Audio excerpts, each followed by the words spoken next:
450장 찬송입니다.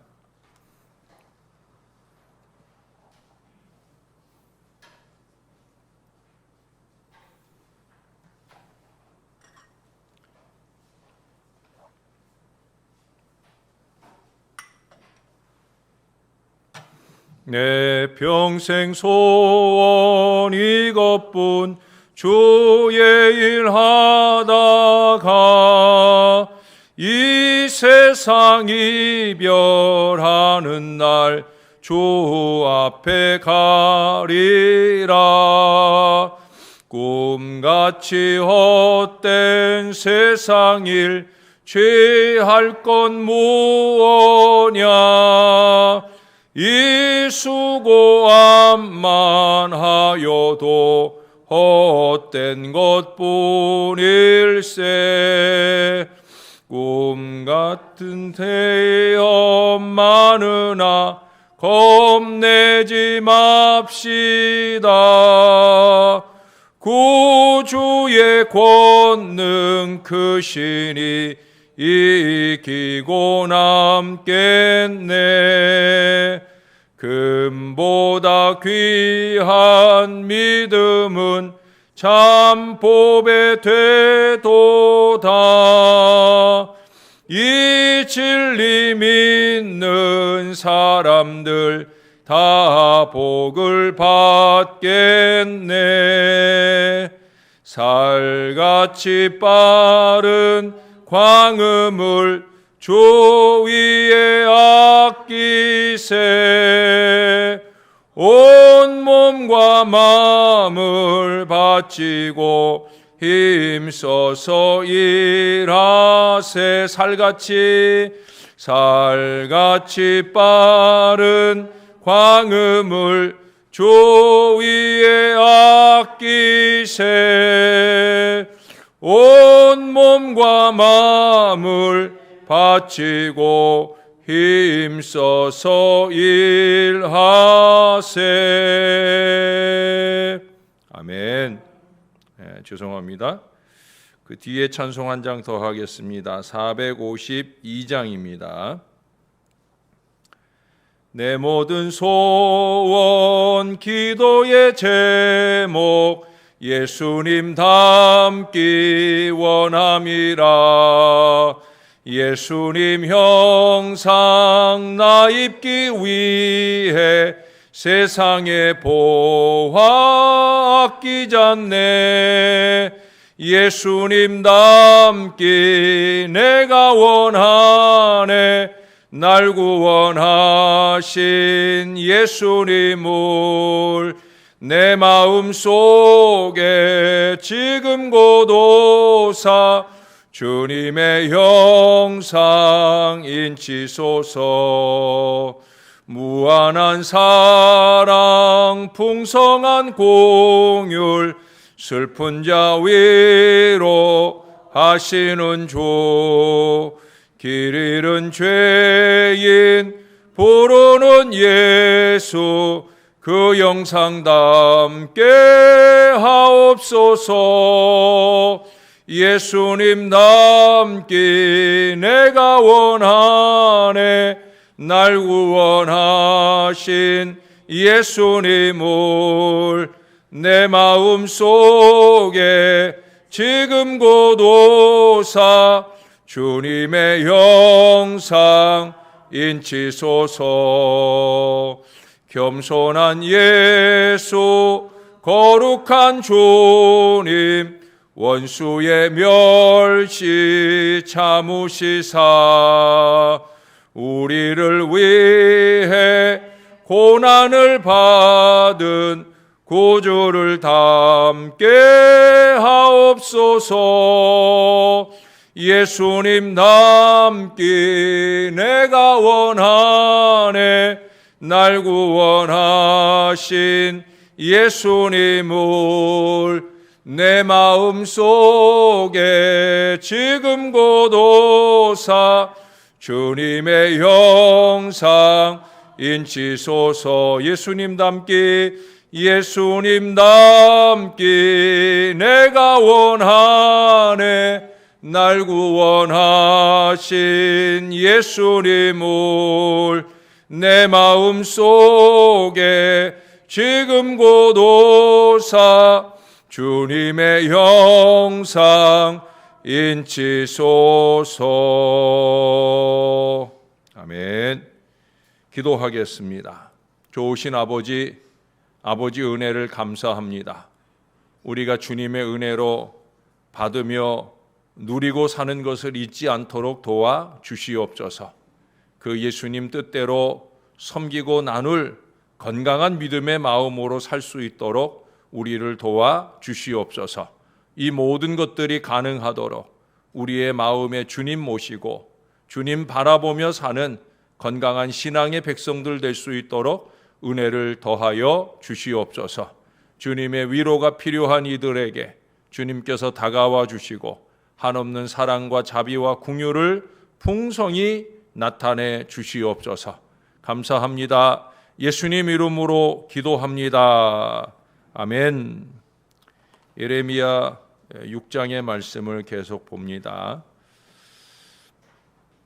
오늘은 예레미야 6장 9절에서 21절까지 말씀입니다. 오늘도 한 절씩 교독해 읽겠습니다. 9절입니다. 만군의 여호와께서 이와 같이 말씀하시되 포도를 따듯이 그들이 이스라엘의 남은 자를 맑게 주우리라. 너는 포도 따는 자처럼 네 손을 광주리에 자주자주 놀리라 하시나니.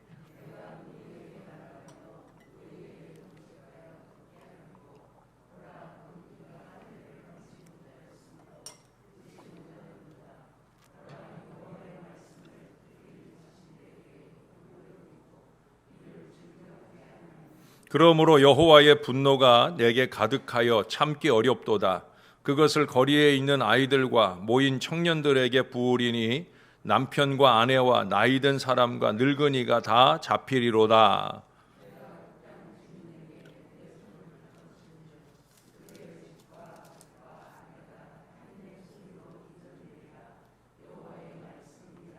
이는 그들이 가장 작은 자로부터 큰 자까지 다 탐욕을 부리며 선지자로부터 제사장까지 다 거짓을 행함이라.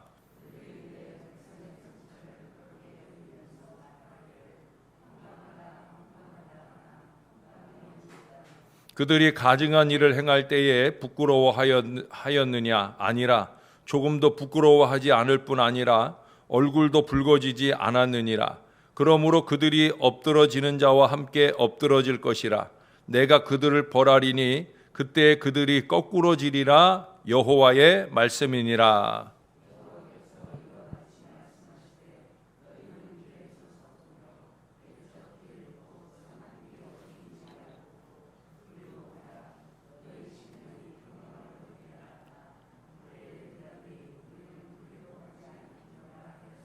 내가 또 너희 위에 파수꾼을 세웠으니 나팔 소리를 들으라 하나 그들의 대답이 우리는 듣지 않겠노라 하였도다.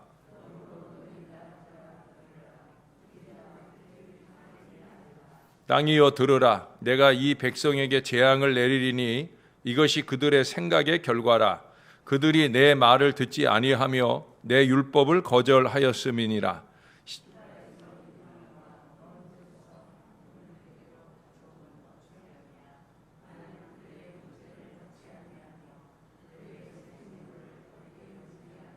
같이 읽습니다. 그러므로 여호와께서 이와 같이 말씀하시니라. 보라, 내가 이 백성 앞에 장애물을 두리니 아버지와 아들들이 함께 거기에 걸려 넘어지며 이웃과 그의 친구가 함께 멸망하리라. 아멘. 사과맛이 일품이라고 소문난 한 가수원 주인이 자기 가까운 친구를 초대해서 그 사과도 좀 마음껏 먹게 하고 또 싸가기도 하고 그럴 기회를 주고자 초대를 합니다. 근데 여러 번에 걸쳐서 초대를 하는데 잘 오지를 않는 거예요. 나중에 우연히 그 친구를 만나게 되자 이 주인이 묻습니다. 자네 어째서 내 초대에 한 번도 응하지 않았나? 우리 집 사과는 아주 맛있기로 소문이 났는데 말이야 라고 얘기를 했어요. 그랬더니 이 친구 하는 말이, 난 사실 자네 집 사과를 먹어봤네. 근데 맛이 별로던데 라고 얘기를 하는 거예요. 그래서 의아한 마음으로 주인이 다시 묻습니다. 아니 도대체 언제 우리 집 사과를 먹어봤단 말이냐 라고 물었어요. 그랬더니 내가 자네 과수원 옆을 지나다가 우연히 길에 떨어진 사과를 하나 먹어봤어. 그렇게 얘기를 합니다. 그래서 주인이 웃으면서 이렇게 얘기를 하더라는 거예요. 아, 그랬군. 그런데 이를 어쩌나 나는 보통 과수원 외진 곳에는 맛없는 사과를 주로 심는다네. 그 사과나무는 개구장이들을 위한 거야. 그 녀석들이 사과를 따먹고는 맛이 없으니까 그 다음부터는 사과를 따먹으러 오지 않거든. 진짜 맛있는 사과는 정중앙에 특별히 내가 심어놓은 특상품 사과야.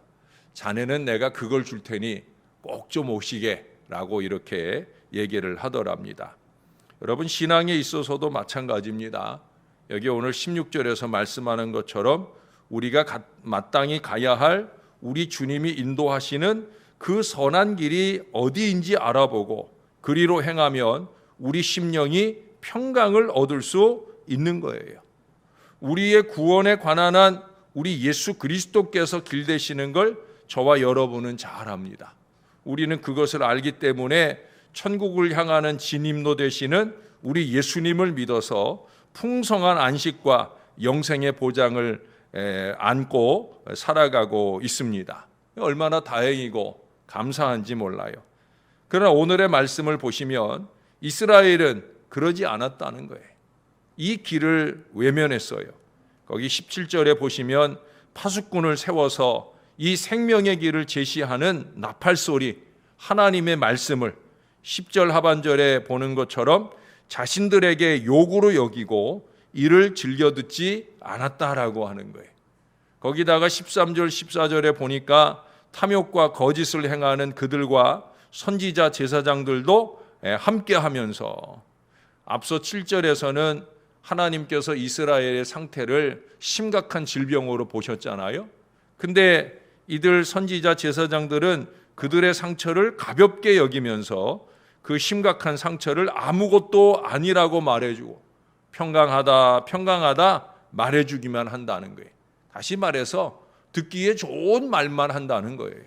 정말 이 백성들이 이 멸망길에서 돌이켜서 하나님이 말씀하시는 길로 열심히 가도록 그 파수꾼의 나팔소리 역할을 잘 해야 되는데 그러지 않았다라고 하는 거예요. 그러니 15절에서 보는 것처럼 그들은 조금도 부끄러워 아니하고 얼굴도 붉어지지 않았다라고 하는 거예요. 죄라고 하는 게 처음 지을 때는 가슴도 콩닥거리고 또 얼굴도 붉어지고 그러는데 이게 반복되고 답습되면 아무리 하나님의 말씀이 귀가 따갑게 내게 들려와도 그게 죄로 여겨지질 않아요. 뻔뻔해지기 때문에 그런 거예요.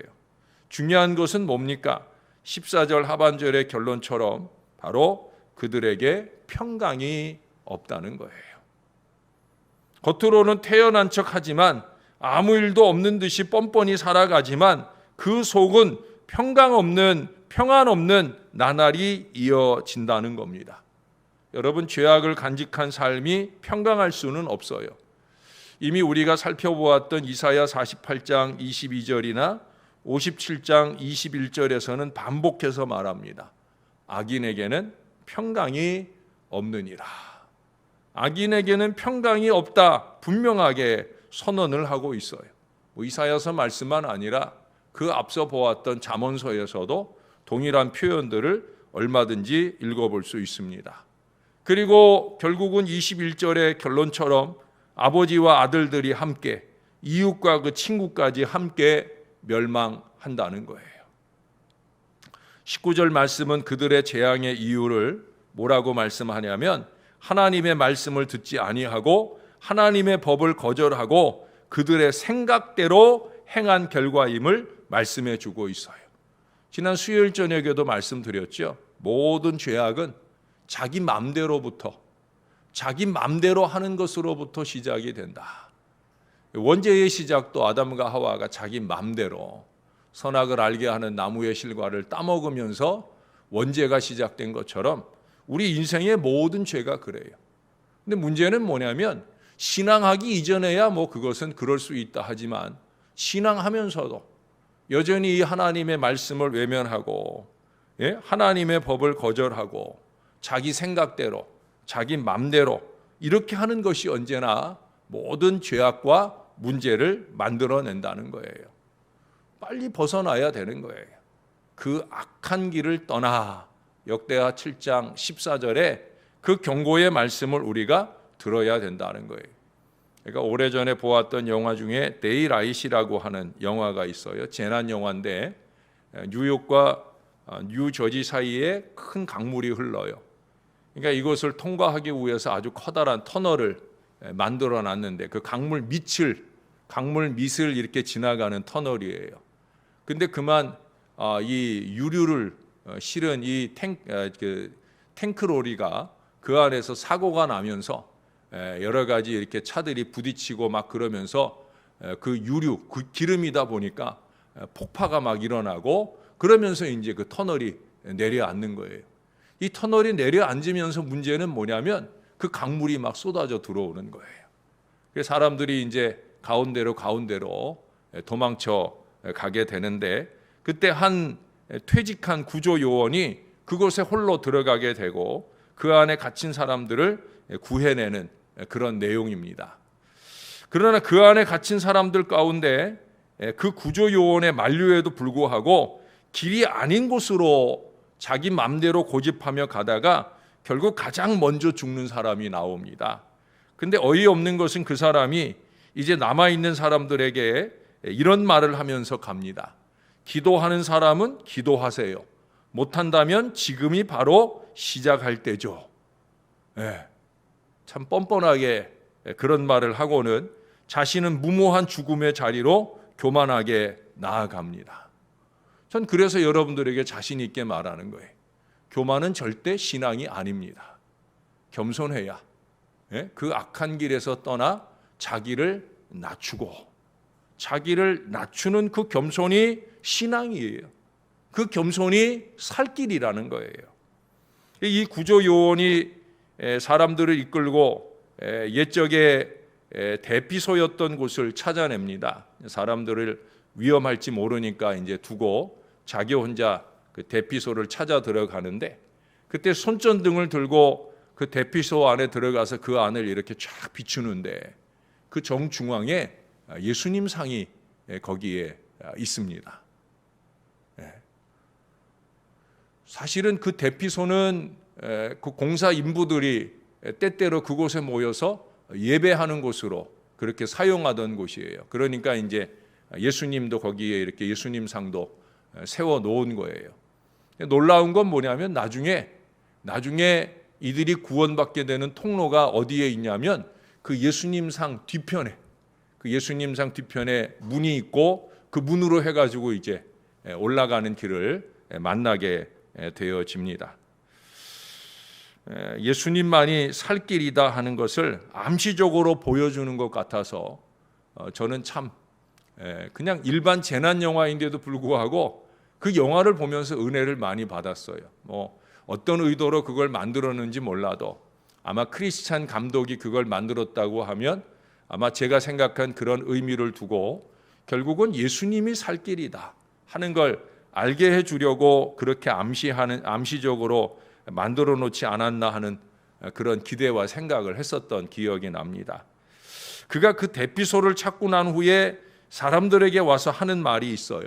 이 말이 뭐냐면 언제나 희망은 있습니다 라는 말이에요.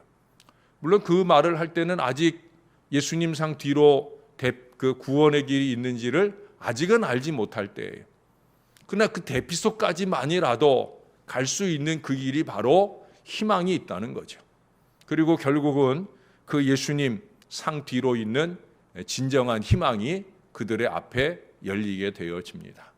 사랑하는 여러분, 언제나 우리에게는 예수님이 희망이에요. 이 하나님의 말씀은 오늘 16절에서 표현하는 것처럼 옛적 길이죠. 우리 예수님께서도 2000년 전의 인물입니다. 그러나 여전히 이 하나님의 말씀은, 그리고 이 말씀이 증거하시는 우리 예수님은 선한 길이요, 희망의 길이요, 생명의 길이셔요. 우리가 이 길로 행해야 되는 거예요.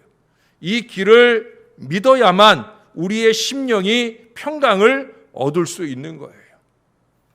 처처의 총체적 난국을 느끼게 하는 이 나라의 현실, 또 우리의 가정과 삶 속에 어떠한 모양의 위기 상황이 억누르고 있더라도 우리는 이 길로 행해야 살 길이 있는 거예요. 우리가 그걸 알기 때문에 이 새벽에도 또 매 주일마다 우리가 주님의 존전에 오잖아요.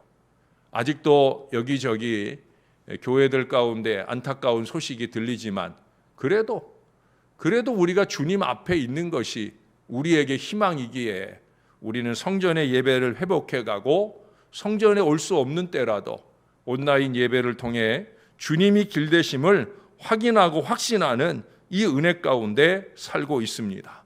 사랑하는 여러분, 부족한 영적 파수꾼들의 이 말씀을 귀를 열고 마음을 열고 들으실 수 있어야 합니다.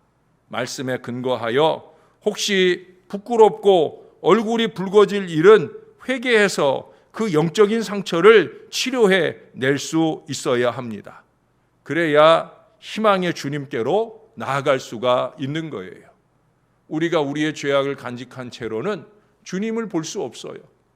주님이 우리를 보아주시지 않는다 했잖아요.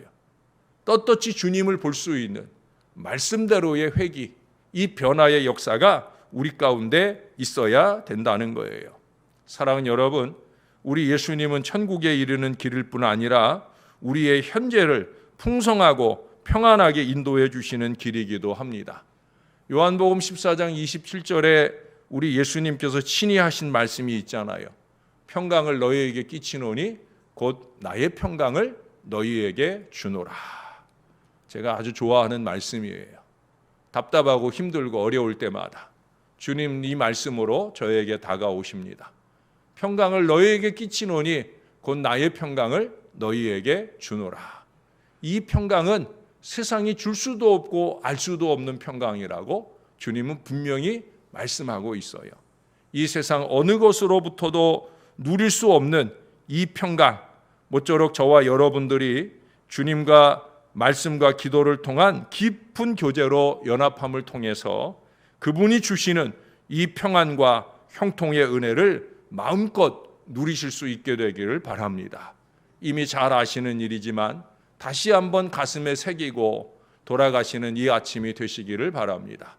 주님이 길이십니다. 주님이 진리이십니다. 주님이 평안이시고 생명이십니다. 모쪼록 이 주님과 함께 영원한 천국길을 평안한 중에 가시는 저와 여러분 되기를 우리 주님의 이름으로 간절히 축원합니다. 기도하겠습니다.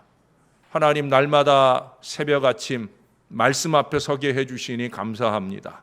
말씀을 상고하는 이유는 이 말씀을 통해 우리의 살 길을 열기 위함입니다. 이 말씀이 옛적 길이라 생각하지 않고 현재, 미래, 영원한 천국으로 나를 인도하시는 생명의 길인 것을 알기에 오늘도 말씀 앞에 섭니다. 하나님 아버지, 말씀을 들을 때 우리의 마음 가운데 부끄럽게 여겨지는, 얼굴이 붉어지는 그러할 만한 일들을 생각이 나거든 하나님, 우리가 회개하기를 주저하지 않도록 도와 주시옵소서. 그 악한 길에서 떠나 주님이 원하는 바른 길, 생명의 길을 갈 수 있도록 은혜를 더하여 주옵소서. 겸손한 신앙만이 천국 가는 믿음의 신앙 될 수 있음을 알게 하시고 항상 말씀 앞에 겸손하고 말씀으로 나를 변화시켜가는 일에 열심히 있는 노력을 기울여가는 하나님의 사람들이 되게 하여 주옵소서. 주님이 약속하신 대로 이 사랑하는 주의 백성들에게 평강의 은혜를 충만히 더하여 주옵소서. 담대하라, 내가 세상을 이기었노라 하신 주님의 은혜가 이 백성들의 마음 가운데 충만하여 넘치게 도와 주시옵소서. 크고 작은 육신의 질병으로 신음하는 자녀들을 특별히 붙들어 주시고 의사 선생님의 치료의 요청과 함께 하나님을 온전히 의지하는 믿음을 가지고 지금이 바로 기도할 때다, 이 믿음으로 승리하는 우리 하나님의 자녀들 다 되도록 역사하여 주옵소서. 다시금 코로나19가 어려움을 더해 가는 때 우리는 믿음 안에서 승리하는 우리 하나님의 자녀들 다 되도록 은혜를 더딥혀 주시옵소서. 오늘도 감사합니다. 예수님 이름으로 기도합니다. 아멘.